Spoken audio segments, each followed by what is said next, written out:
Hello friends, welcome to study with Prerna. Previous class में हमने quantum number and aufbau law को cover किया था।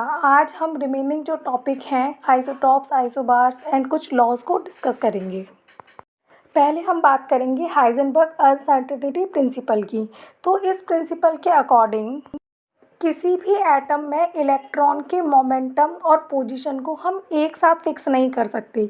अगर हम वेलोसिटी या मोमेंटम को फिक्स करेंगे तो पोजीशन चेंज हो जाती है, और अगर हम पोजीशन को फिक्स करेंगे तो उसकी वेलोसिटी जो है वो चेंज हो जाती है। हाइजेनबर्ग इसका जो फॉर्मूला है वो है del x into del p greater than और इक्वल टू h/4 पाई, जिसमें जो डेल एक्स है वो अनसर्टेनिटी ऑफ प्लेस को डिनोट करता है and del p uncertainty of momentum और वेलोसिटी को डिनोट करता है, और h जो है वो है प्लांक कांस्टेंट जिसकी वैल्यू 6.6 इंटू 10⁻34 जूल सेकेंड होती है।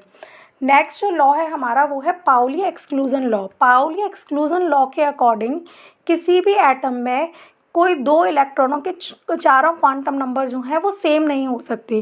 क्वांटम नंबर जो कि हमने लास्ट क्लास में पढ़े थे, that is NLMS, principal quantum, azimuthal quantum, magnetic quantum and spin quantum numbers.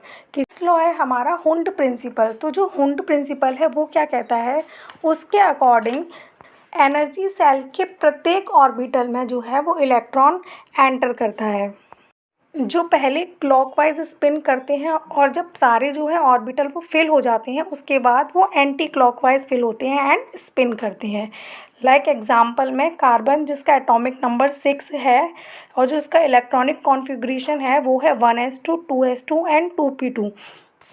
तो जो s का जो ऑर्बिटल है उसमें दो इलेक्ट्रॉन है, जो पहले क्लॉकवाइज फिल हुआ देन एंटी क्लॉकवाइज। सेम ऐसे ही 2s2 में भी है, उसमें भी दो इलेक्ट्रॉन है, जो पहले क्लॉकवाइज फिल हुआ then anti clockwise.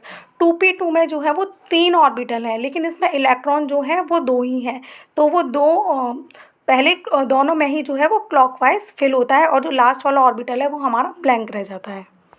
Next topic है हमारा आइसोटोप्स यानी कि समस्थानिक। तो आइसोटोप्स क्या होते हैं, जब एक ही एलिमेंट के दो या दो से ज़्यादा एटम जिनका मास जो है वो डिफरेंट हो लेकिन उनका एटॉमिक नंबर सेम हो, वो आपके आइसोटोप्स होते हैं। इनका जो इलेक्ट्रॉनिक कॉन्फ़िगरेशन होता है वो भी सेम ही रहता है। तो इसका जो बेस्ट एग्जांपल है वो है हाइड्रोजन। हाइड्रोजन के 3 आइसोटोप्स हैं, प्रोटियम, ड्यूट्रियम एंड ट्राइटियम, और तीनों के जो है एटॉमिक नंबर वो सेम है, 111 है। प्रोटियम का जो मास है वो 1 है, ड्यूट्रियम का 2 होता है और ट्राइटियम का 3 होता है। तो जैसा कि आप इसमें देख सकते हैं कि तीनों के जो है एटॉमिक नंबर सेम है और जो है एटॉमिक मास जो है वो डिफरेंट है। ये होते हैं आपके आइसोटोप्स। नेक्स्ट है आपका आइसोबार्स। आइसोबार्स यानी कि समभारिक। जैसा कि भार से समझ में आ रहा है कि जो इनका मास है वो सेम रहता है, लेकिन एटॉमिक नंबर जो हैं वो डिफरेंट होते हैं।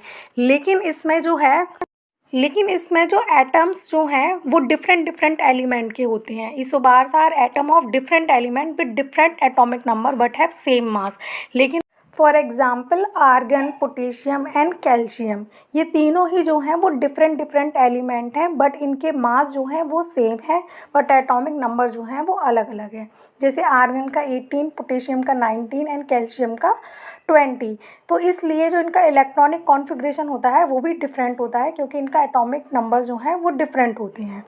फ्रेंड्स, अगर आपको वीडियो अच्छी लगी हो तो please like, share and subscribe. Thank you.